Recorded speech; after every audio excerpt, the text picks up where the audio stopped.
Hello les gens et bienvenue pour une nouvelle vidéo. Aujourd'hui, on s'ouvre pour la deuxième fois du Révolution de chez Panini de 2023. Alors quel est notre objectif en ouvrant ce nouveau Révolution?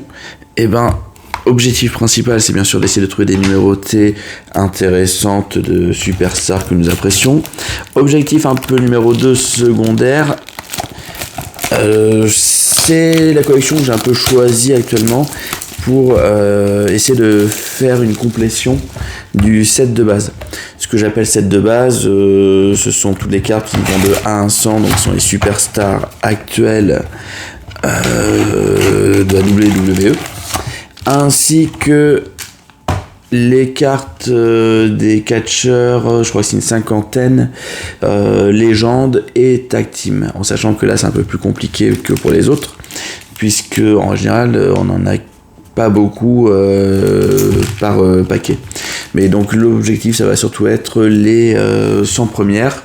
Alors les 100 premières en version normale, et aujourd'hui moi j'en ai à peu près une cinquantaine, un peu plus parce qu'il y en a certaines je les ai eu directement en parallèle mais pas en version de base. Mais bon, ce serait bien d'avoir les 100 en base, plus des versions parallèles, mais là on va pas aller chercher les versions parallèles. Donc comme d'habitude, au niveau de Révolution, c'est 8 packs à chaque fois avec 5 cartes dedans. On n'a pas de numéroté obligatoire. Excusez-moi, pas les numérotés, une autographe, je me perds dans mes mots, mais même numéroté en fait. On a un certain nombre d'inserts obligatoires à l'intérieur, je crois que c'est 8, mais par contre c'est pas évident que ce soit des numérotés. Donc je vous propose qu'on ouvre ça tout de suite. Donc c'est une collection que j'ai décidé de faire en essayant de la compléter le plus possible par rapport au prisme ou par rapport au select, parce que j'aime vraiment l'allure des cartes. J'ai toujours tendance à me tromper dans l'ordre. J'aime beaucoup l'allure des cartes, même si au niveau des inserts, je trouve que les prices sont vraiment les plus jolis. Mais je suis pas fan des cartes de base de cette collection-là. Donc on va voir, peut-être que j'essaierai de faire des achats sur les inserts des prices pour les compléter. Moi j'avais du 2022 et je les ai trouvés vraiment belles les 2022, avec notamment les Next Level qui sont vraiment très jolies. Là on va essayer d'avoir plutôt les autres. Donc on commence par Solo Sikoa, que j'avais, je crois que Solo Sikoa c'est une des toutes premières cartes, je l'ai pas en version de base, je l'avais dans une des parallèles peut-être du fractal, donc c'est bien. Shawn Michaels, on ne l'avait pas. Si ça commence à être un peu dans tous les sens, on va rigoler, tiens.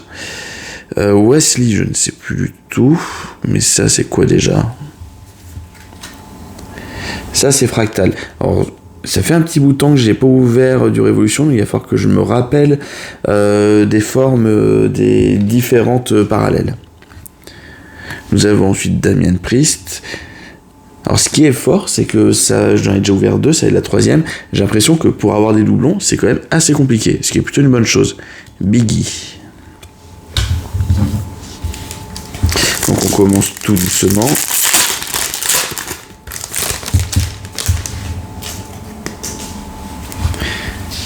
Nous avons Nikki Cross. Et ce que j'aime aussi beaucoup sur les Révolutions de 2023, notamment par rapport au 2022, c'est que chacun des rosters principaux, et pas que principaux, même secondaires puisqu'il y a NXT, a sa propre couleur.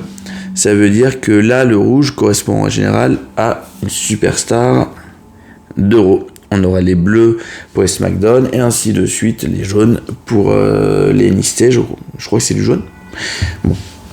Et les un peu doré bronze pour les légendes. Donc Kevin Owens, donc lui par contre je sais que je l'ai. Alors Triple H, donc lui ça fait partie des cartes que j'avais vu un peu passer sur eBay. Je me suis posé la question si j'allais le prendre ou pas en numéroté. Est-ce que c'est une Stargazing? Stargazing numéroté. Donc première grosse carte, très sympa, j'aime beaucoup. Alors je disais les inserts sont plus sympas sur les prismes, mais les Stargazing sont quand même de très jolis inserts. Et en plus là sur 99, donc très content. Est-ce qu'on a de quoi protéger? Hop, et numéroté, elle du coup, je les mets aussi sous Top Loader. Top Loader. Je fais le truc de brut, attention les oreilles. Et ça marche absolument pas. Super. Et ça me défonce la table. Voilà. Donc première carte intéressante. Plutôt cool. Nous avons derrière Meiko Satomura. Et toi, je crois que c'est Astro. C'est de l'Astro. Et on finit du coup par Top Dollar. Hop là. C'est vraiment un set que j'aime beaucoup ouvrir. Donc attends, pour éviter à chaque fois de se retrouver avec une carte à l'envers ou je ne sais quoi, j'ai ouvert à côté. On débute la toute première carte avec Carmela. Alors Carmela, j'avoue, je pense que j'ai déjà en plusieurs versions. Je sais que je l'ai en Astro et que j'ai même une double Astro. Je vais essayer de faire attention et de moins mettre les doigts sur les cartes. J'ai tendance à tirer les cartes, à mettre mes gros doigts partout. Les Viking Riders. Et j'aime beaucoup la forme des tag teams de l'année 2023. Le fond blanc comme ça avec des petits effets. Je sais pas si ça se voit bien à la caméra. Mais il y a des effets de brillance très fins derrière qui sont un peu soit en diagonale, soit à la verticale. Et je trouve que ce sont vraiment de très belles cartes, les tag teams. Donc, Matt Riddle avec je ne sais plus tout quelle est cette forme là, donc je ne sais pas si c'est une forme numérotée de parallèle, je vais vous dire ça. Et oui, et encore une fois une petite numérotation, donc c'est du cubique. Bon, pour l'instant on est plutôt bien sur les parallèles numérotés.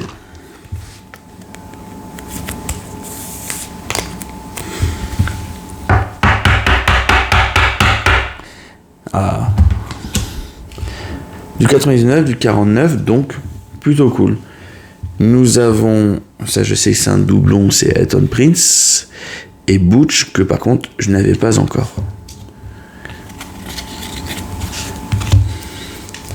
Donc pour l'instant, après ces trois premières ouvertures, on est plutôt sur des choses intéressantes.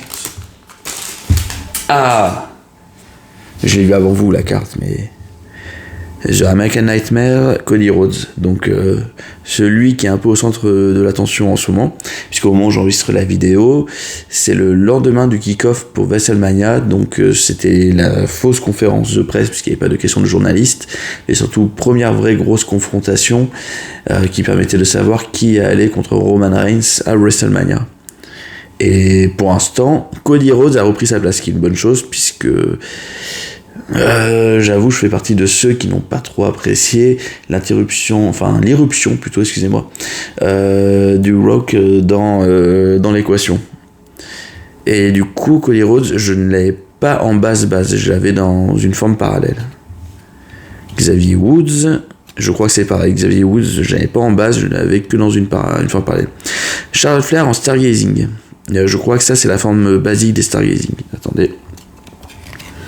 Oui. Mais bon, c'est une insert, donc on est cool. Et là, voyons voir. Je pense que c'est pas une parallèle numérotée quand c'est avec ces motifs-là. On tente aussi, en effet. André le géant, c'est bête parce que c'est au niveau des légendes, j'en ai pas énormément. Et je sais que je l'ai déjà, mais je l'ai pas sous cette forme de parallèle. Et on finit avec Josh Briggs.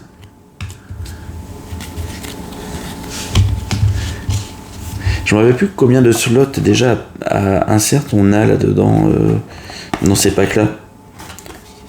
Alors c'est que sur les sites où on fait les achats, ils te mettent justement ce que tu auras. Et là, ils se disent que c'est pas la peine de le mettre sur la boîte directement. Bon, on continue, on verra bien.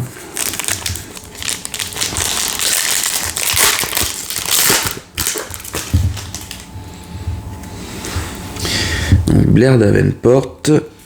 Ah, je vous ai dit. Ah, je ne l'avais pas, donc je suis plutôt content, même si c'est une carte basique.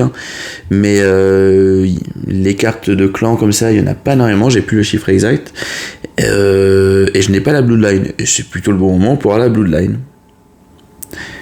La carte est plutôt jolie. Et c'était vraiment le moment où la Bloodline était en haut de l'affiche. Une tag team Astro, Gaelus Donc c'est du NXT. Et Astro, c'est bien ça, oui. Donc pas de numérotation. Dakota Kai. Et Maxine Dupri. Celle qui enchaîne les botches à chaque match, je pense, que ce soit télévisé ou non télévisé. On peut pas dire qu'il y ait vraiment de gros progrès à l'heure actuelle pour elle. On va dire qu'elle est toujours en phase d'apprentissage. Nathan Fraser avec l'accent. J'ai pas d'accent, donc c'est pour ça que je tente. Jessie Jane. Donc insert Shockwave. Alors Shockwave, je serais incapable de dire si c'est une insert numérotée ou pas. Ça ne l'est pas. Donc ça c'est la forme de base. Donc c'est comme les stargazing, c'est des sortes de cercles derrière. Ensuite nous avons Zelina Vega. Je ne sais plus tout, mais je crois que c'est pas un parallèle numéroté. Ah si. Putain, mais en fait à chaque fois que je vous le dis, c'est le cas. Donc sur 199 Zelina Vega. Bon, c'est pas nécessairement celle que j'ai le plus envie d'avoir, mais bon, on prend tout, hein. On est comme ça. Je trouve que d'un point de vue établissement du personnage, charisme, on n'est pas sur quelque chose de très fort avec Zelina. Mais un peu comme toute la LWO de toute façon. Donc, notre troisième numéroté. Bon, bah, je vais aussi mettre la Shockwave là, vu que c'est aussi une insert.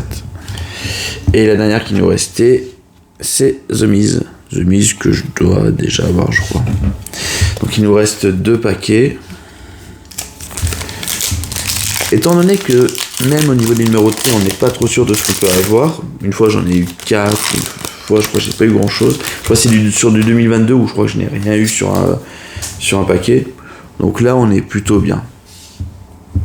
Donc nous avons Candice LeRae. Alors Candice LeRae avec le thème qui correspond le moins au personnage. Son thème est un peu violent. Elle, j'ai l'impression que c'est une sorte de fée. Elle fait un peu Pixie des X-Men. C'est très bizarre.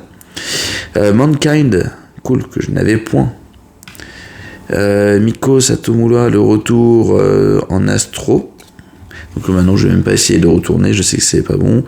Thea Hale, Rookie, on espère toujours qu'il devienne quelque chose derrière quand on a des cartes 2. Et Kofi Kingston, très sympa à la pause. Je ne pense pas que j'avais Kofi jusqu'à maintenant. Et on finit avec le tout dernier paquet pour cette box. Donc sachez que j'ai une deuxième box en réserve, je ferai dans une autre vidéo. Les prix sont raisonnables, on va dire. Alors, par rapport au nombre de cartes et au fait qu'il n'y ait pas d'autographe dedans, voilà. Mais bon, ça reste quand même des prix qui sont encore maîtrisables pour la plupart des bourses. Il y a Dragunov, je pense que c'est la première dans cette collection. Emma, pareil. Je pense que j'ai 2 cartes, j'avais pas de... Bon, bah on fait à l'ancienne. Hein. Ah, c'est ma première. Attendez, parce que du coup on va voir l'autre qui est derrière. Une lift-off. Alors j'ai pas la moindre idée de un peu la valeur et tout de ces cartes découpées. Ricochet. Tête dans qui? Là comme ça je pourrais pas dire. Bon, je vais la protéger de suite. Je sais pas vraiment. Alors, je suis pas nécessairement un fan de ces cartes prédécoupées.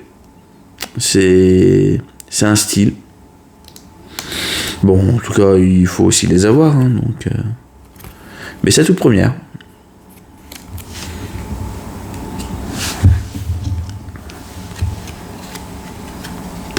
Derrière, pour finir le paquet, du coup, et ben, pour finir cette box, nous avons Alexa Bliss dans une parallèle dont je ne connais déjà plus le nom, je crois que c'est les Grooves. Et nous avons Quincy Elliott. Je ne vois pas du tout qui tu es.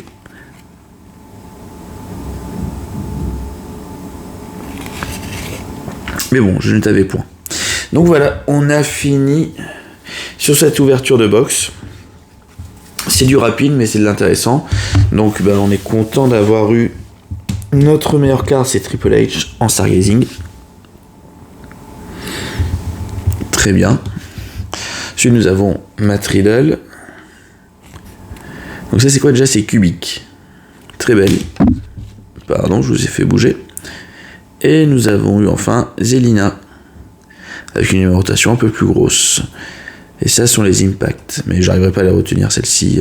À chaque fois que je croise, je sais jamais le nom. Donc voilà, merci beaucoup d'avoir regardé cette vidéo. N'hésitez pas, c'est la première fois que je vais vous faire le coup, à suivre la chaîne. Si vous voulez être tenu au courant de la sortie d'autres vidéos et d'autres ouvertures. Il y en a d'autres qui vont arriver sous peu. Ça, pendant une petite période, là, ça devrait un peu s'enchaîner. Passez une très bonne journée, à bientôt, au revoir.